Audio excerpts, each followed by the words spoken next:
داستان‌هایی نمی‌شد. چشم‌های کنار دیوار. ساعت 9:30 شب بود. داشتم کار میکردم و موسیقی مورد علاقه‌مو گوش میکردم. دوست پسرم سر کار بود، پس محض احتیاط در قفل کردم. حتی واسه کار تو شرکت هم ساعت طولانی بود.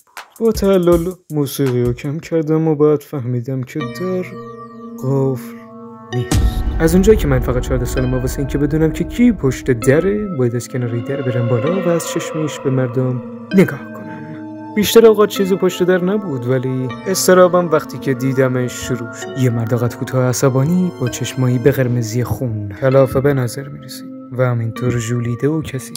حدسم این بود که شاید یکی از همسایه‌های جدیدمونه که از صدای بلند بودن و موسیقی شکایت داره. فکر کنم متوجه شده بود که در روش قفل کرده بود. واسه همین به طور مکرر در میزد. انگار حضورم اونجا احساس کرده بود و هی به هم اشاره میکرد تا در رو براش باز کنم.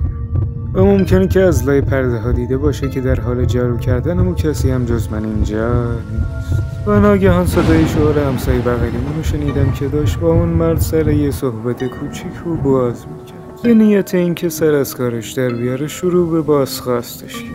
و مسلمه که اون مرد غریب دروغایی مثل ارائه خدمات قالیشویی مجانی رو به همسایه عزیز تقدیم کرد.